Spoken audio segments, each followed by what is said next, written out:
You told us last week that you have a team that believes they can win anywhere.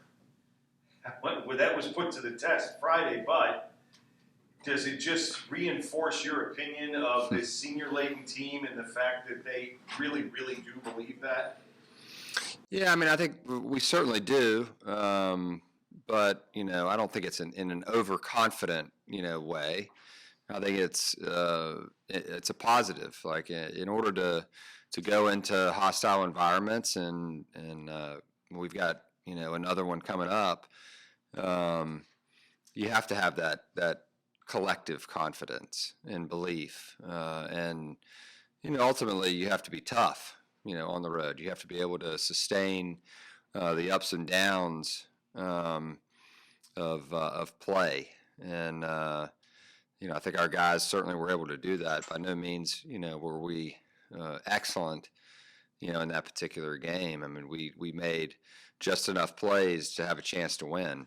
But towards that end, with all those things, not necessarily your best game, really tough environment, quad one opportunity. I know it's 25 games into the season or however many it is, but how important was that in terms of everything that you've done this year to come away with a victory despite everything that was around it? Yeah, I mean it's hard for me to say. I mean for us they're all equal, right? Every game that we play is of the utmost importance, and you just have to string them together. And this particular game we knew was going to be really tough. They were going to be ready. For us, it was an important game. For them, from a standings perspective overall. I mean, we get it, but we can't get clouded with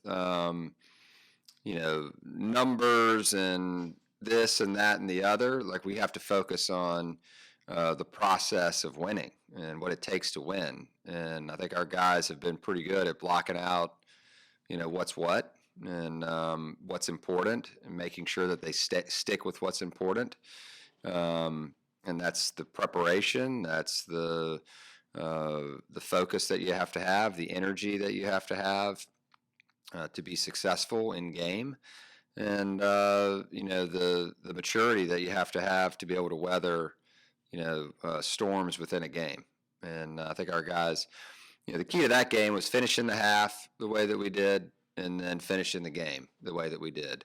Everything else in between that, for us, it was solid, but it wasn't like exceptional. And so we're going to have to be better overall, if we want to continue to win games. Offensive rebounding again, I think the number was 23. How important for you was that in that game? And then going forward, how important will that be? It's always going to be important for us, especially when you don't shoot it the way that you want to shoot it, and the other team's defense is getting the best of you. You have to find extras, and our guys have done a good job at that. Certainly this season, and it started to click. Kind of at the beginning of conference, maybe, in a big way, and we just have to stay with it.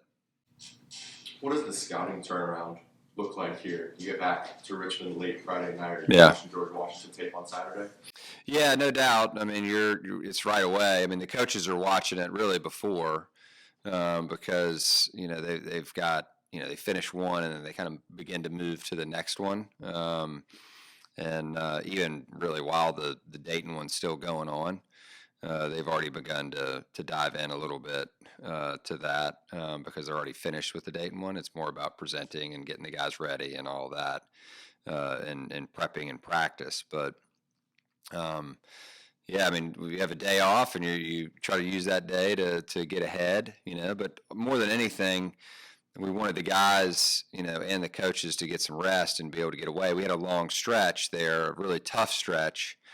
And we've got one more game and then a significant break. And so certainly that Saturday was a good day for us, to decompress, but also get a little bit of work done there. But the players were totally off, and the coaches were too. We weren't together at all that day.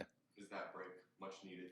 Yeah, you definitely need it. And, it's good. It's good to have that. You talking about the week off, or you talking about? Yeah, I mean, there's no doubt it's good to just kind of get your bodies, any kind of bumps and bruises that you have, just to kind of let them settle in and get back to neutral there. But it's a grind. The end of the season, is always challenging, and it's challenging on your minds. It's challenging on your bodies, and our guys understand what they need to do, to make sure that they're able to give their best efforts, when we get to the games. Zeb had 13 free throws. Yeah. I think that was his second most in a single game in VCU history.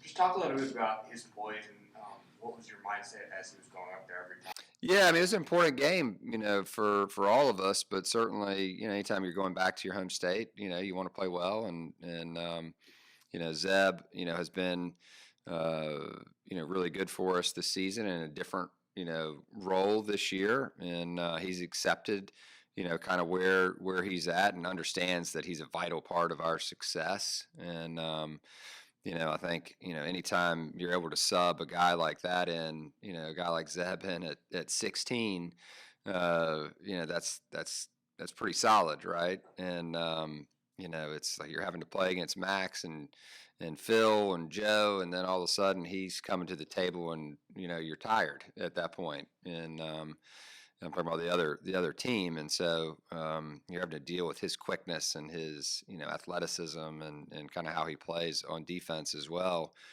And so it was really, really good to see him out there performing exceptionally well. How good has GW been at home this year?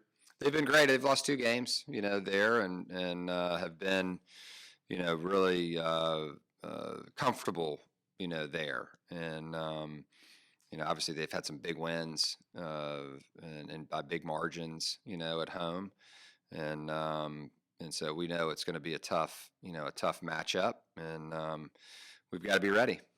Anything that you'll take out of last night's win by the Eagles?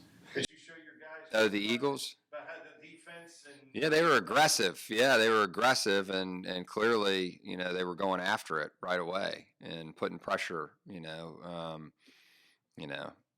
on Mahomes and just the rest of the team, and yeah, it was just really impressive, to watch them.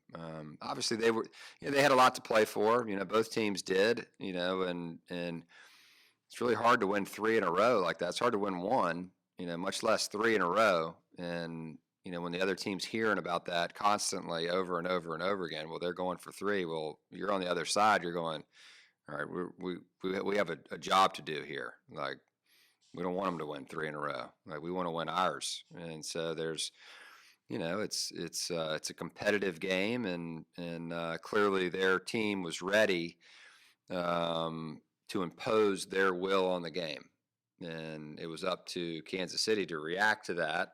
And I don't know football, but clearly I can recognize when the other team's disrupted, and they certainly were disrupted. Have you talked to Jack Clark about that?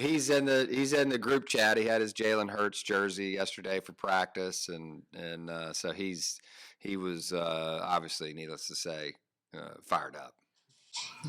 Drumpool, Castro, Buchanan, I think 3 guys for George Washington averaging double figures. What sort of challenges do they present personnel-wise? Yeah, they all do. Castro's playing really well. He's athletic. He's got Luke's athleticism and build. And he's more of a veteran right now in terms of the experience that he's had. But he's quick to the basket and can really do a good job of offensive rebounding. Like, he gets a lot of offensive rebounds because he's so quick and chases it. And he finds his way into really good plays. And he's a tough matchup. He really runs the court. And so we're going to have to really do a good job on him. Buchanan, obviously, he's coming back and played his most minutes last night, and has always been an excellent player, and was off to a great start on the season before he got hurt. And now looks like he's beginning to get his legs back under him and play like he was earlier. And then who was the other one you mentioned? Yeah, Drumgoole can really play. He can really play. He's had success everywhere he's been, and can really score the basketball. He's got good size and can handle, can pass, and can make shots. So he's a tough matchup.